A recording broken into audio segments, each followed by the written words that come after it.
everyone, this is Kiko Vlogs. If it's been your after based here in Saudi Arabia, and welcome back to my channel. Agad-agad gawa natin ito ng reaction video.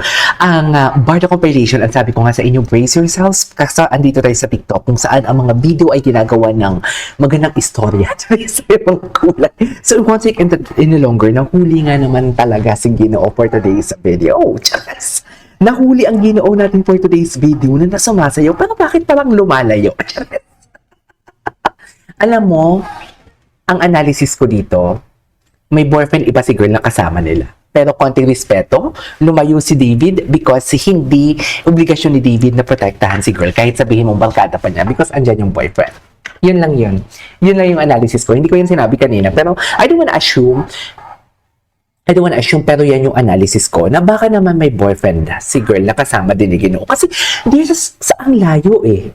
Sobrang layo ni Ginoo. Sa totoo lang. Kasi kung mga pinsan ko yan, kung girlfriend or pinsan ko yan, dapat magkadikit yan eh. So parang sobrang layo talaga. Alam mo yung guess ba yun? Tapos to think na they are LDR, di ba dapat miss na miss nila ang isa't isa pag sumasayaw sila for today's video? Hindi nga KJ kasi nga, discreet nga. Ayaw nga ipakilala ni David or ayaw pa isabihin ni David na may girlfriend siya for today's video. I mean, bakit sila nag-share go together with the girl kung ayaw niya naman palang ipakilala o isiluwalat na yan yung girlfriend niya? Di ba? Kung girlfriend niya naman talaga yan. Di ba? You know what I mean? Kasi iba ang lumalabas sa picture ng mga sinasabi nila compare sa video na lumalabas, compare sa story na lumalabas nila about sa kanila. So, sobrang layo. Hindi ko mag-gets. Hindi ko talaga mag-gets. Like, literally. So, basically, yun na yun. It is what it is for today's video. Pero hindi talaga natin makuha sa fact na ang layo talaga ni Ginoo for today's video. Pero bakit ang layo niya? Tapos tumalikod pa siya. Tapos ang video is putol. Yun yung hindi ko din maintindihan for today's video. Ang tayong makakasagot lang yan. Ang gumawa ng istorya. Just ang nag-upload. Kung sino ka man ate girl, medtech student ata yun or everything. Or I don't know. Basta nakita ko medtech student siya. Siya lang yung makakasagot niyan. So once again na lang girl, let's start this reaction video. Ayan no, ang layo talaga kasi ni Ginoo. Tingnan mo, oh. Ang layo niya. Di ba? Sobrang layo niya. Tapos putol pa yung video, right? So confirm na sa Siargao talaga. Pogi, oh. Yung likod pa lang, kala mo talaga pwedeng kawin. Yung tipong alam mo yung likod niya, yung tipong pwedeng dami yung grrr. Hindi po ang sarap idami yung girl yung likod niya, no? Charis, nanggigigil ako. Ay, hello. Big baby boy talaga siya, no? Alam mo, hindi naman natin talaga dapat ito papakailaman eh, yung mga ganito. Pero kasi, since na you posted may face and everything, kailangan ko din magsalita, di ba? Kasi usually din naman, yung ginagawa lang din naman natin ng reaction video, yung mga lumang videos nila, na mga nakakakilig. Di ba? So basically, pero hindi nakakahiya ng kay David, kasi parang iniistorbo natin yung kanyang bakasyon. Pero hindi pong alam mo yung, oo, sige, papanoorin natin yung mga video niya na nagbabakasyon siya. Pero tipong dapat wala na tayong conclusion, wala na tayong analysis na mangyayari. It's just like, oh my God, Ginoo, deserve mo yan magpahinga. Something like that. Yun na sana yung sasabihin natin. Pero it's just not, no, we cannot. Hindi natin pwede, hindi pumahimik lang ako dito. Tapos titinan ko lang kung paano nila durugin sa istorya si David Licauco. Bakit hindi nagsasalita? Hindi pwede yun. Diba? So, yeah, tuloy natin to. Anyways.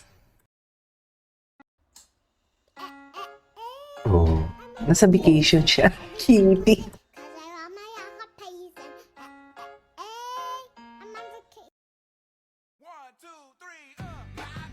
Ayan, ito, kahapon lumabas to. Saan? Kung may girlfriend si Ginoo, dapat kasama niya yan eh. Hindi ba? Yan yung mga sinasabi talaga natin na kasaan. Akala ko ba may girlfriend? Kung may girlfriend yan, tapos LDR pa sila, dapat every moment sinisavor nila for today's video. Baka kasi talaga kasama nila si girl na. Kasi, well, definitely kasama talaga nila. Pero I mean, baka naman iba yung boyfriend ni girl.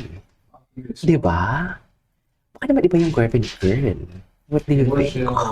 Yan yung hindi natin ma-debunk. Gamit na gamit.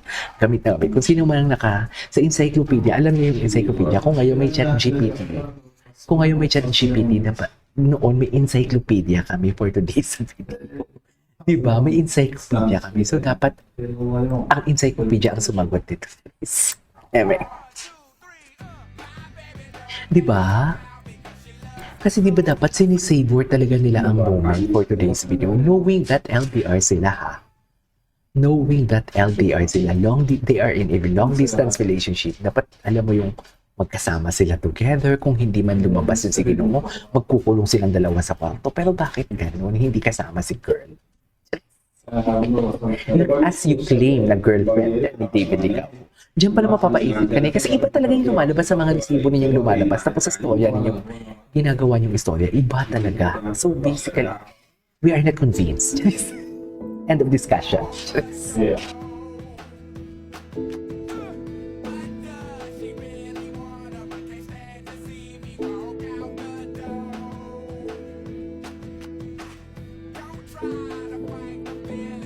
Okay. Ay, ang gwapo naman ni Ginoo doon.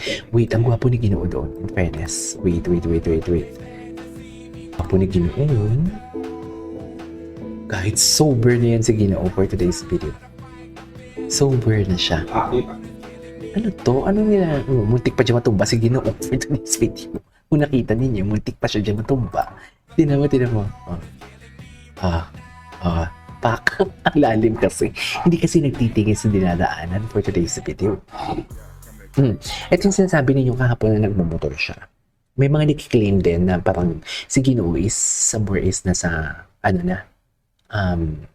nasa Manila na, if I'm not mistaken, and may nakiklaim din na hindi nakitaan pa si Ginoo. Nakita pa si Ginoo na andun sa, what do you call this, dito sa server ng motor. So, hindi natin alam kung sino nagsasabi ng totoo. Di ba? Pero kasi ito, sa mga ganito, kung kiniklaim niyo na hindi na si Shergo si Ginoo kasi may nakamotor pa for today's video. Basically, pag mga ganitong klaseng collaboration, kasi may logo pa, this is a collab diba? I don't know if X did or what, pero this is a collab. So basically, ito in-edit pa yan. Ang daming shoots niyan, hindi lang isa. So basically, marami pang shoots yan. Tapos in-edit nila, fina-finalize pa sila. Tapos siyempre, dadaan pa yan sa mga management para i-check kung okay ba tong video na to. Ganun yun. So basically, hindi natin sure kung when was this video took or what. Anyways.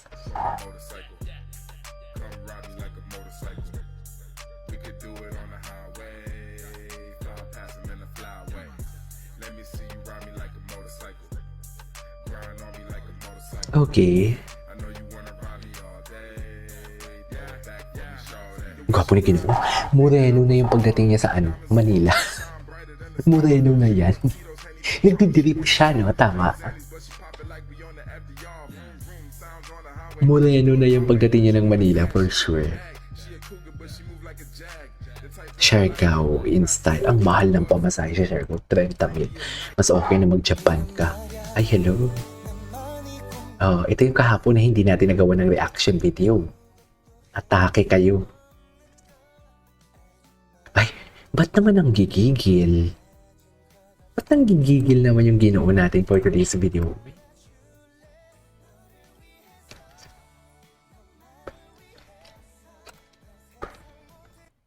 Okay, what's next? Ay, surfing lesson, taray. Di ba sa mga ganyang moment, dapat kasama niya yung girlfriend niya kasi sinisavor nila ang moment eh.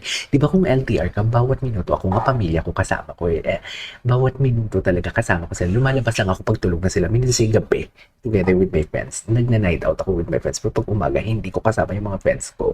Kasi pamilya ko yung kasama ko. Diba? So sila pa kaya na mag-boyfriend and girlfriend tapos LDR, dapat sinisavor na nila yan eh. Diba? Dapat inyanan nila bawat minuto na magkasama sila. Pero hindi. Hindi sila magkasama most of the time. Pero hindi din natin alam. Diba? Pero kasi based sa video, doon pa lang sa napanood kung sumasayaw si Ginoo, parang ang layo na eh. Ang layo ni Ginoo. Parang ang analysis ko nga ito, may boyfriend talaga si girl na iba. Tapos tropa lang talaga sila. Diba? Well, anyways. Alam ko yan na Ginoo yung kumakalat. Actually, the design is very genuine. Sa totoo lang. Anyways, so this is our for today's video. This is Kilo Vlogs. And see you in the next vlog. Bye!